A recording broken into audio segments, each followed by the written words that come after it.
Welcome everybody. I'm here doing the volume of a cone. So we have these two problems, actually a few problems here, that will be all in a video separately. So we're going to start off with the volume of the cone right here.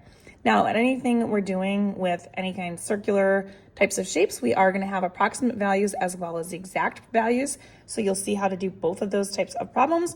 So let's get started. This is your volume formula for a cone. Pi r squared times the height and then divided by 3. That's the way I like to do it. So we want to identify what we have going on here. So we do have the radius center to the outside of the circle, which is 10.2. So that's my radius.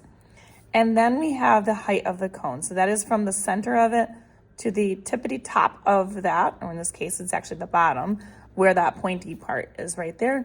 That is your height, which in this case is 13.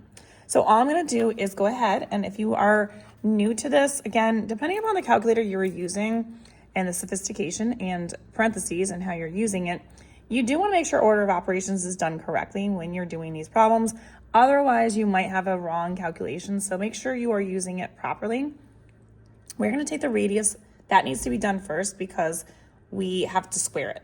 So I like to rearrange my formulas so that I have the radius done first.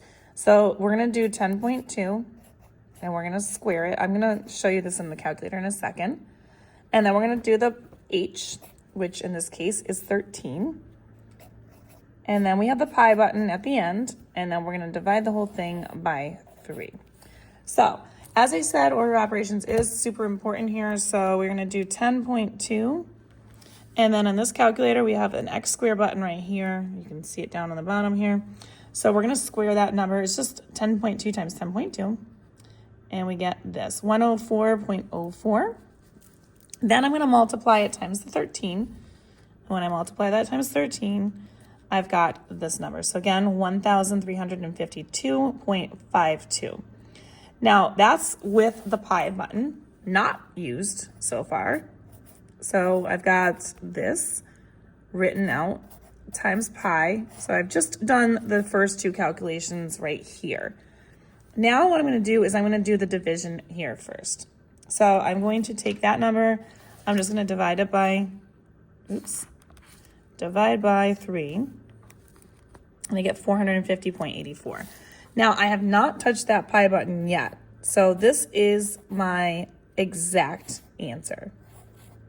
If I'm using all numbers, there's no cutting off of anything. I've used the 84 with the pi, and then this is going to be feet cubed. So that is your exact answer. Now, when we do the approximate's when I actually hit the pi button. So all I'm going to do is just take this answer, hit times, and I'm going to hit the pi button, which on my calculator is right here. And then when I hit that, you get a full display of numbers. I'm only going to use the tenths place because that's usually what I go with. So we're going to take that 3 and we're going to use the 5 to determine if I keep that 3 or I move it up to a 4. And since it is a 5, you are going to round that 3 up to a 4. So my finalized answer here for the approximate would be 1,416.4, and that is feet cubed. And if you want more questions like these, find them on my YouTube, Instagram, and TikTok at U1Algebra.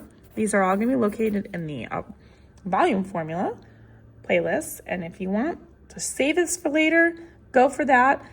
Don't forget to like, share, and follow me for more.